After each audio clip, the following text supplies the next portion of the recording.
السلام عليكم. والرحمة والإكرام أستاذنا الرائع الإعلامي رياض المصور، أهلا بك. وأنت تتجول هنا في قشلة الأحرار، سميناها قشلة الأحرار لأنها فعلا تضم هذه الأصوات المنادية بالتغيير، وتتمنى العراق أن يعيش بجو أفضل وأروع من هذه الأجواء اللي نمر بها. فأهلا وسهلا بك. من أين جاءت تسمية القديس؟ الحقيقة كنا العدد تقريبا 15 شخصية نتواجد في شارع المتنبي، لأن تعرف بعد التفجيرات بعد عام 2007 والتفجيرات اللي حصلت في قيصرية الحنش تبخر العدد الأكبر، لا بل الجميع غادروا المتنبي. لذلك آل على نفسنا أن نجمع عدد من الشباب ونقيم أول مهرجان مسرحي شعري على أنقاض التفجيرات في قيصرية الحنش. فكان واحد من ال 15 أو ال 20 الموجودين آنذاك، وهذا العدد أتمنى أن أؤكد عليه لأنه دائما في اللقاءات أكرر أقول أنه عددنا كان 20 تقريبا. كان شاعر فصيح اسمه عماد علي عيدان. هذا الرجل هو من أطلق عليه كلمة القديس، وظلت ملاصقة لأحبائي ولكل عشاق المرسى. والمرسى المفروض تسني على المرسى. المرسى كنا نجتمع في قاعة اسمها نازك الملائكة. حدث زعل بيني وبين مجموعة من الشعراء، فخرجت إلى مرسى الزوارق الموجود على دجلة وأقمت أول مهرجان، وكان المهرجان يكتظ بعدد أكبر من الشعراء. الجمعة الثانية ازداد العدد وتحولوا من 20 إلى 40 إلى 60، ثم أنت تلاحظ هذه الملايين من الأعداد اللي تجي للمتنبي بالتأكيد وشارع المتنبي. لذلك أعتز بتسمية القديس، بالإضافة إلى بعض التسميات الأخرى، كان يكون الباشا أو الزعيم أو الغريد أو النورس. بس القديس هي اللي أخذ صداها الأوسع والأكبر. فشكرا لحبيبي الشاعر عماد علي عيدان. هل لديك مشاركات خارج القطر، يعني خارج البلد؟ كان على حسابي مرة واحدة ذهبت إلى اليمن، حيث كان هناك مهرجان للشعر، يعني هو الشعر الدارج بالنسبة لليمني. وتعرف أنت اللهجة العراقية قريبة تقريبا قريبة من اللهجة اليمنية، فأبدعت وشاركت في هذا المهرجان، وأسأل الله سبحانه وتعالى أن نكون مثلت العراق خير تمثيل. أما عراقيا فالمهرجان على قدم، المهرجانات على قدم وساق يعني، واحنا حاضرين، خاصة رابطة الشعراء المرسى حاضرين في كل المحافل، ان كانت وطنية داخل بغداد وان كانت في المحافظات. وتعرف صدى المرسى او رابطة الشعراء المرسى تجاوز حدود العراقية الى العربية، ومن العربية إلى الجاليات العراقية الموجودة في كل، لا بل أغلب الدول الأوروبية إن كانت أو في خارج العراق. أسأل الله سبحانه وتعالى أن نكون أيضا قدمنا ما هو جميل أو ما هو يليق بالنسبة للعراق كبلد يستحق التمجيد. نعم. هل لديك مؤلفات؟ لدي في المكتبة كتيبات يتراوى عددها 8 إلى 9 كتيبات.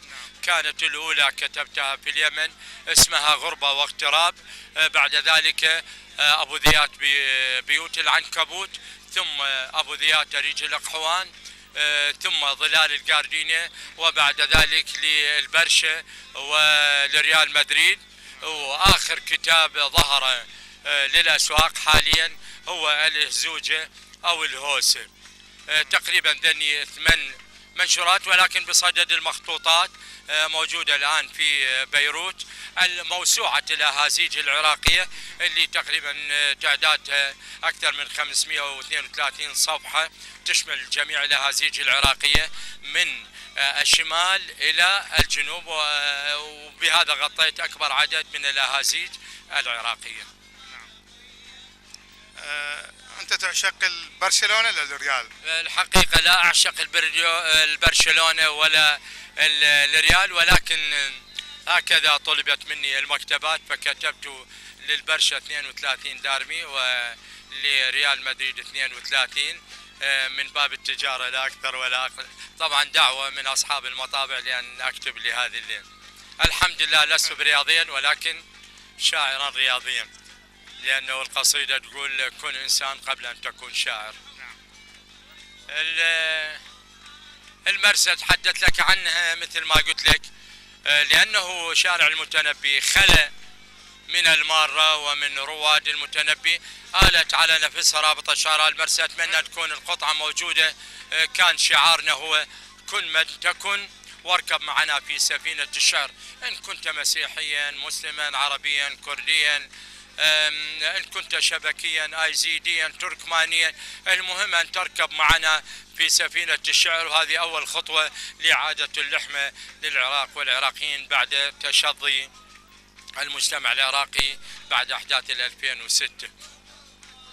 كنت متحيزا عن الجامعات العراقية واكتبت للجامعة المستنصرية. هذه حبيبتي، أنا خريج قسم الفيزياء عام 1982 83.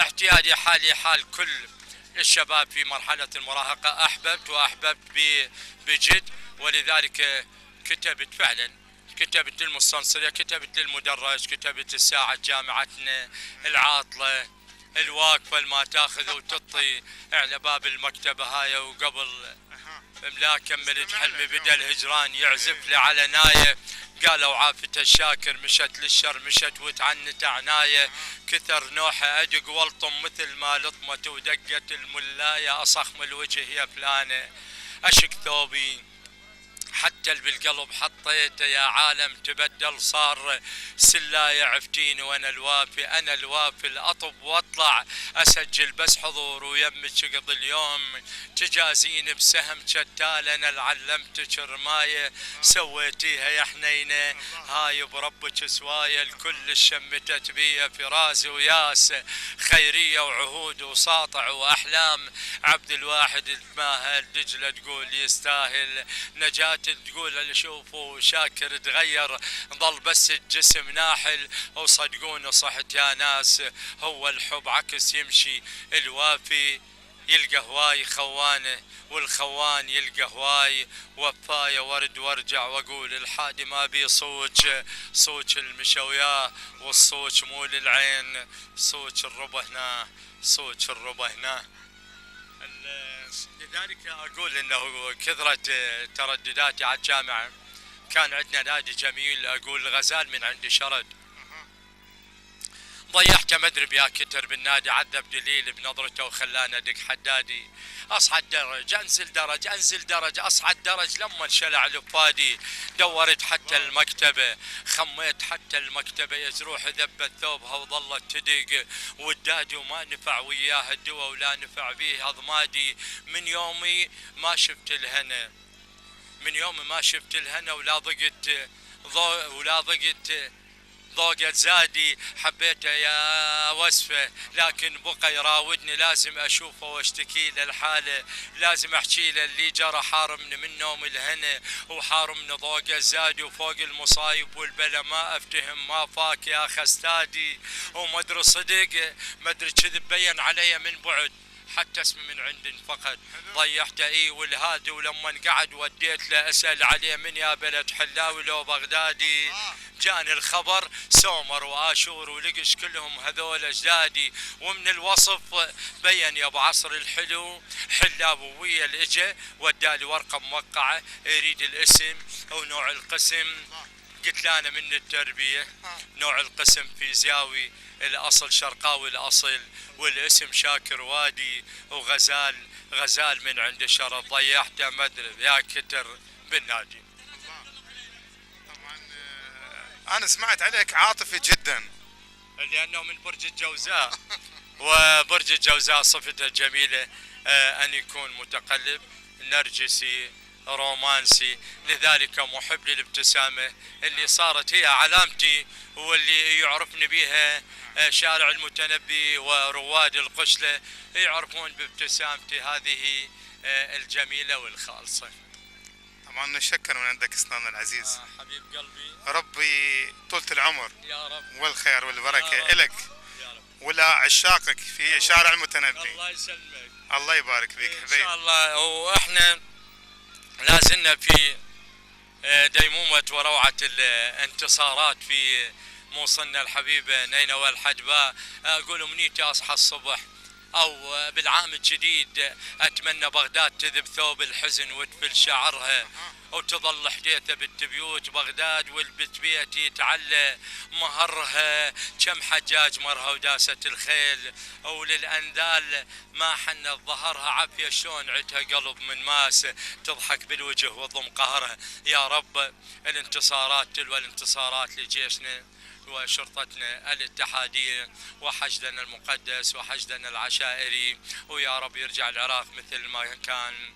كاكا حمى يحب قاطع وقاطع يحب محمد العثماني ومحمد يحب جورج المسيحي وهكذا كما كنا. وشكرا لكاميرتك اللي جولت اليوم بالقشلة واللي نقلت ما هو جميل لأذن وعين المستمع في آن واحد. شكرا لك حبيبي الإعلامي رياض المصور. شكرا. أحسن، شكرا جزيلا، بارك الله فيك.